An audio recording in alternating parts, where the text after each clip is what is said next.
আসসালামু আলাইকুম প্রিয় বাচ্চারা। ওয়ালাইকুম আসসালাম শিক্ষক।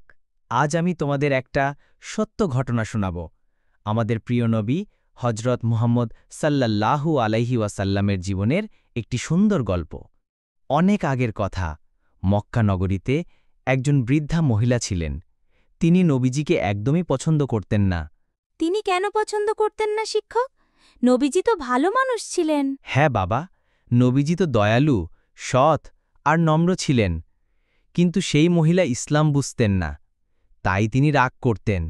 তিনি প্রতিদিন নবীজি যখন তার বাড়ির সামনে দিয়ে যেতেন, তখন এক হাতা ময়লা ফেলতেন নবীজির গায়ে। ইস, কি খারাপ কাজ! তাই তো, কিন্তু নবীজি কোনোদিন রাগ করেননি। তিনি চুপচাপ গা ঝেড়ে সামনে চলে যেতেন। একদিন নবীজি দেখলেন মহিলার ময়লা ফেলছেন না। তিনি বুঝলেন কিছু হয়েছে। তখন নবীজি নিজে গিয়ে মহিলার খবর নিলেন। দেখলেন তিনি অসুস্থ। নবীজির এ ভালো ব্যবহার দেখে মহিলা কেঁদে ফেললেন। তিনি বুঝতে পারলেন নবীজি কত ভালো মানুষ। তখন তিনি ইসলাম গ্রহণ করলেন। ওয়াও, নবীজি কত ভালো ছিলেন! তাই তো, আমাদের শিক্ষা নিতে হবে। কেউ আমাদের খারাপ ব্যবহার করলেও আমরা ভালো ব্যবহার করব।